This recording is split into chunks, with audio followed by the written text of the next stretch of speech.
Hey guys, this is Parney from Dashgar Productions, and I'm really excited for today's video. I'm actually in a BMW I8, so I'm really excited. So this is my buddy Amar's car. He owns a meat shop on Nordell in Surrey where the big Walmart is. It's called Chima's Bros, and I highly recommend you guys check it out. He has some of the best chicken at a really good cost, and I absolutely love his peri-peri wings. They're to die for and they're the best in town. So let's get back to this car here. So I asked him, can I borrow it? He said, go for it. And once again, you know, he's such a nice, cool guy. This car costs like over $150,000, so it's not cheap. So I really appreciate him for letting me take this car for a spin and do a quick review on it. So let's first talk about the interior. The interior looks super nice, super luxurious. Anything you touch is very soft. There's not a lot of plastics. I mean, this is in a luxury car. It feels amazing, looks amazing. The steering wheel looks really nice. The gauge cluster is very futuristic. It's all a display, so it's not the mechanical analogs. You have the middle screen here, which is about 8 inches. I don't know the exact specs, but it's really clear, and you control the screen with this knob down here, which is very intuitive. I mean, it took me a second to get it in sport mode, but what you actually have to do is you move the gear level to the left, and then it's in sport mode, and then I can change the gears over here. The looks on this car is absolutely amazing. They made it look like a sports car or exotic car, but also make it look futuristic, and I think the formula they created is really good. I mean, as I'm driving around, people are giving me thumbs up and looking at me or waving at me, so it's such a cool experience. Never had that before.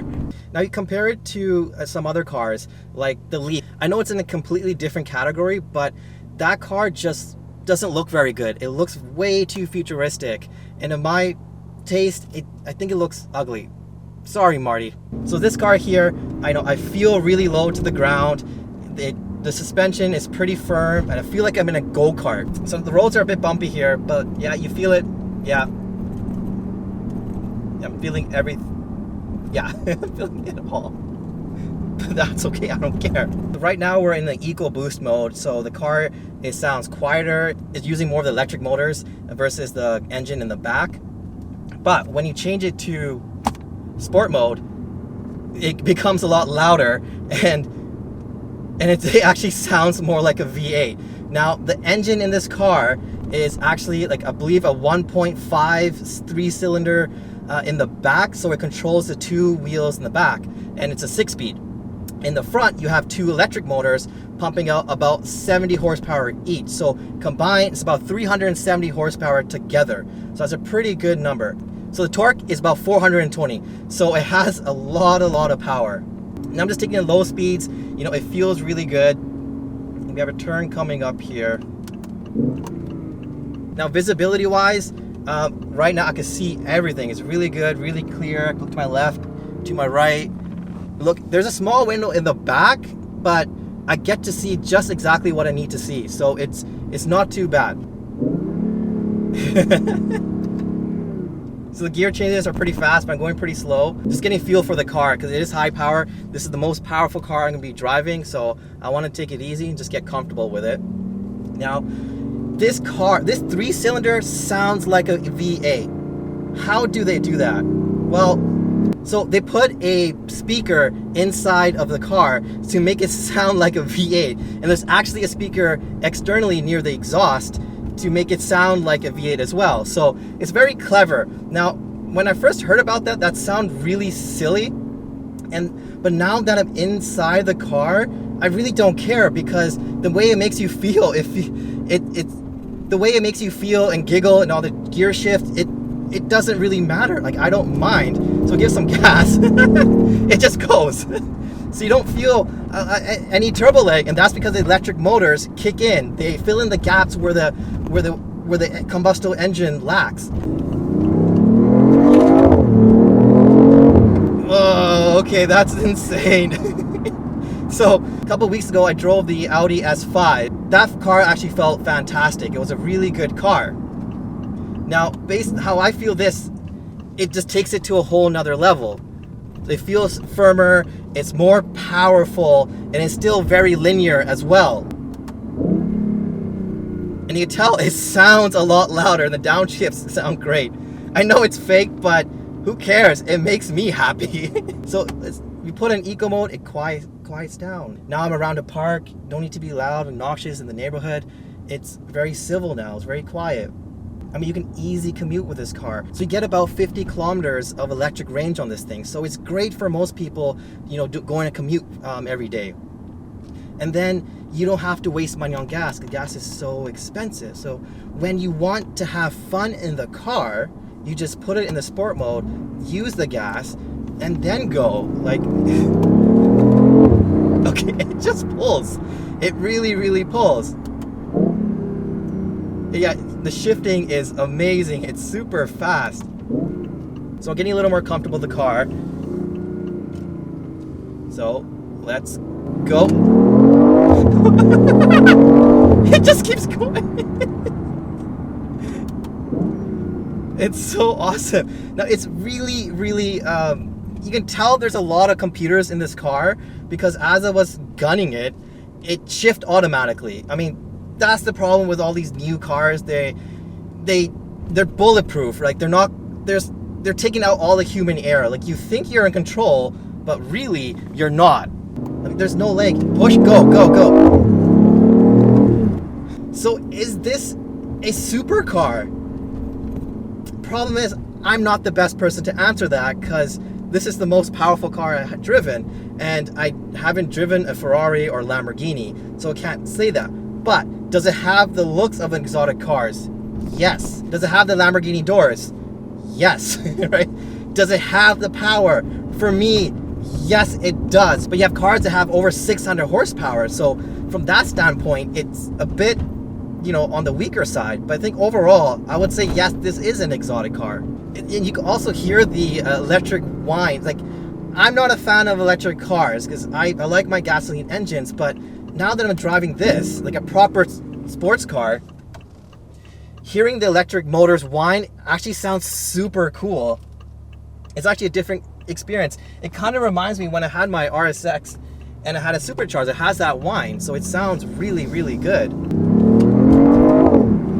It's actually really impressive how BMW basically took the combustible engine and the electric engine and combined it together. I mean, yes, you have your hybrids, but those other hybrid cars are they're not sports cars. Like, they're meant to turn on at under 20 kilometers and just help out in stop and go traffics.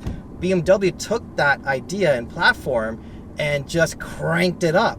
They added a whole bunch of power to it and made the two units work together throughout the whole RPM range, not just in specific parameters. So I think they did an amazing job with that. Like, it's absolutely great. Now, I wish car companies would do this platform more. Like, have a hybrid performance car at around the 50,000 range. I think it would do so well, and you get best of both worlds. You can have your electric motor and you can avoid gas, but when you want to go hard and have fun and have that V8 sound in a 3-cylinder car, you have that there. It's the perfect combination.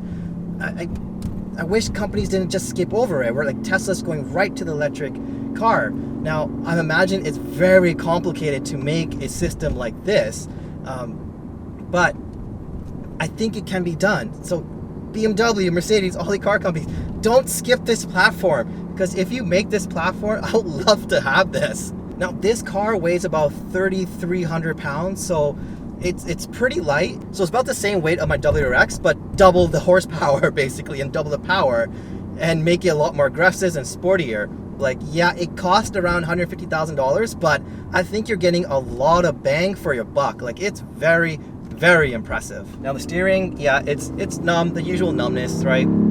Can't help it. That's okay, right? Like, that's how the cars are going. I will say, actually, now driving a couple, like I drove this car and the Audi S5, must say, like, the WRX actually has a great electric power steering. You actually get feedback from it. So it's really, really impressive, actually. I'm very impressed. So they ended up canceling this car now. So I believe 2020 is the last one, so they're not gonna make it more i8s. But what I hope they do is just make a new generation of the i8. Eventually, the electric cars are gonna just completely take over, and we're gonna lose all the combustible engines. But a car like this gives me hope that a combustible engine is going to stay for a lot longer. Downshift, And go. Whoa! Shit, that's a whole nother level. Like there's no lag, there's no like different levels throughout the RPM. It just goes hard and it builds power. It's so impressive. Maybe if I drive a pure performance electric car, maybe I'll be a little more, you know, enlightened by that kind of vehicle and a little more accepting, because this car, you know, obviously this is a transition car, but I'm liking it. I'm liking it a lot.